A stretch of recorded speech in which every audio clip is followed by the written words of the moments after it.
And a disappointing crowd, obviously. Lakers heading for the locker room. And Denver is one win away from Nuggets history. Their magical season continues. They take the 3-0 lead here in these conference finals with an emphatic 11-point win on the road. Wait, time out. Hold up. After beating the Golden State Warriors in the second round, I was expecting that the Lakers would have put up a much better fight against the Denver Nuggets. But as we're pretty aware, that wasn't the case. And now we were treated to a boring Western Conference Finals matchup that ended in a sweep. Having said all this, what if, just what if, Jordan Poole made that long three back in Game 1? And then Steph Curry made at least one of these two crucial threes in the last few seconds of Game 4. I mean, if those shots went in, there's a big chance that we'd be seeing the Warriors advance to the next round facing off against the Nuggets, and not these swept-away Lakers. And if you're going to ask me, I believe that the Dubs would have had a better chance of winning against Jokic and company because they're a better shooting team than LA. And they had a more versatile lineup that could have matched up pretty well against the Nuggets. See, here's what I'm talking about. Offensively, the Warriors have more firepower than the Lakers, and when you take a look at the scoring numbers of their usual suspects, you'll have an idea of what kind of problem they could have given versus the Nuggets. I mean, take the case of Steph Curry as an example. Throughout the 3 games that they played Denver this season, the Chef averaged almost 28 a ball game while shooting around 42% from the field and 34% from 3. And if we're going to take a look at the tapes, you'll notice that the Nuggets were having major trouble in containing the greatest shooter on the planet in those 3 outings. See, in this possession, Steph immediately lost Bruce Brown after giving him a fake cut. Now, that split-second mistake by Brown allowed Steph to have some airspace, and even with 2 defenders on him, Steph still splashes it through plus a foul. Now, if his defender picks him up on top, just like what KCP did here, Steph is a surprisingly elusive guard that can easily switch gears on the fly.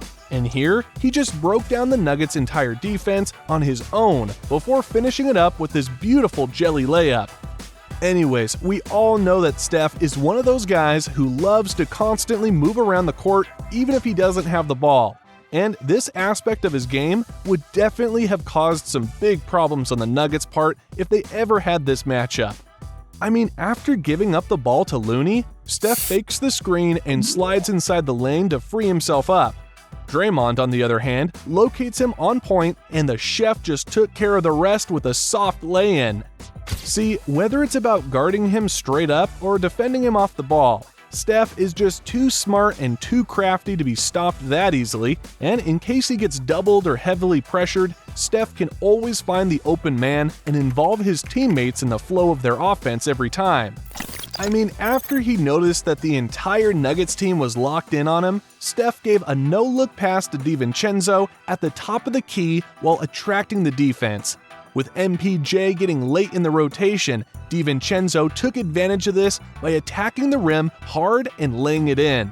Now, Steph is not the only guy who is more than capable of dealing damage against the Nuggets, because aside from the Chef, there's also his backcourt partner Klay Thompson, who can do just that. In the 2 games that he suited up versus the Nuggets this season, Klay averaged 20.5 points while shooting 35.7% from the field and 34.6% from distance. Although his numbers were not as eye-popping as Steph's, Klay was still able to provide a burst of scoring punch during the crucial stretches of these games. See, just like Steph, Klay loves to do a lot of off-ball action in their half-court sets, and in this play, he just made a fool out of KCP by doing a slight cut fake before running inside for an uncontested bucket. Anyways, what makes Klay difficult to stop is that he can pull jump shots from all over the floor, and in this instance, Klay just gathered himself and confidently knocked down this baseline jumper, even without rebounders in the paint. Now, when it comes to nail-biting moments, the Nuggets have to stick to Klay at all times, cause he can make them pay even if they only give him just a bit of daylight. Look at this play. Down by 5, Steph missed a wide-open three-pointer at the top of the key. However, the Nuggets failed to secure the rebound, and because of this, DiVincenzo was able to find Klay drifting in the corner, and despite the tough angle, Klay still lets it fly and hits nothing but pure nylon to cut down the lead to just 2 points. As you saw in those clips, the Nuggets would have had their hands full against the Splash Brothers if they had matched up. But apart from them, the Nuggets would have also had to keep Jordan Poole in check, because he too can cause some serious headaches in their defense. Now, contrary to his horrendous performance against the Lakers, Jordan Poole actually played really well against the Nuggets in their 3 matchups this season, averaging 15.3 points and 5 assists, while knocking down 51.5% of his shots from the field and 30.8% from 3. JP3 gives another dimension in the Dubs' backcourt, as he can create shots for himself as well as for his teammates by breaking down the defense with his crafty ball handling. I mean, take a look at these series of plays. As he was bringing down the ball, JP3 all of a sudden put KCP in his rear view with a behind-the-back dribble spin move combo, and after collapsing the defense, he found JaMychal Green cutting the baseline with an alley-oop slam. Now, if he's not in attack mode, JP3 can make his defenders dance by putting on the sauce, and if they don't close on him, JP3 also has the range to make them pay. But if they decide to pick him up on top, JP3 has the quickness to blow by his defenders, and as crafty as his dribbling is, his finishing around the rim is also up there with it as he lays this one in off the wrong foot. In terms of firepower, there's no doubt that the Dubs can go toe-to-toe against the Nuggets, with the Splash Brothers and JP3 leading the way offensively. Now, aside from these 3, there are other guys from the Dubs that can cause a whole lot of trouble on both ends against the Nuggets, with one of them being Andrew Wiggins.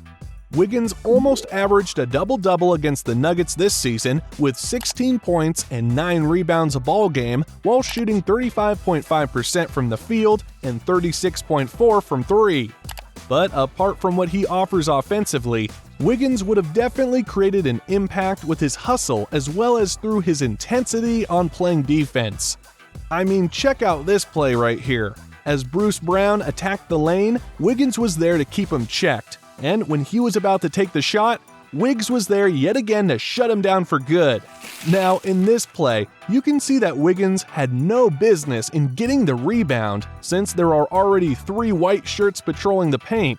However, Wiggins didn't give up on the play, and because of his effort, he was able to grab the offensive board and even finished it up with an and-one putback.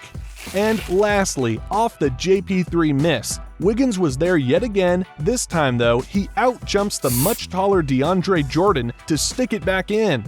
Anyways, aside from Wiggins, the other guy who I believe would have made a tremendous impact in this series is Draymond Green. Cause during the last time they went on head-to-head in the playoffs, Draymond proved that he can stop the Nuggets' main guy, Nikola Jokic, in solo coverage.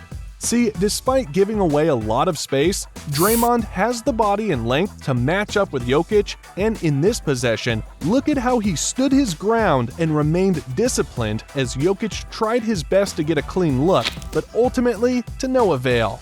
Now, if Jokic tries to seal him up down low, Draymond has quick hands to anticipate the inside pass, and in this play, he just did that, which caused a turnover. Based on the highlight clips that you just saw, the Dubs have the quickness and lineup versatility to match up really well against the Nuggets, and if it weren't for the costly errors that the Dubs made in the second round, we could have been seeing a more thrilling and entertaining Western Conference Finals series than what we saw.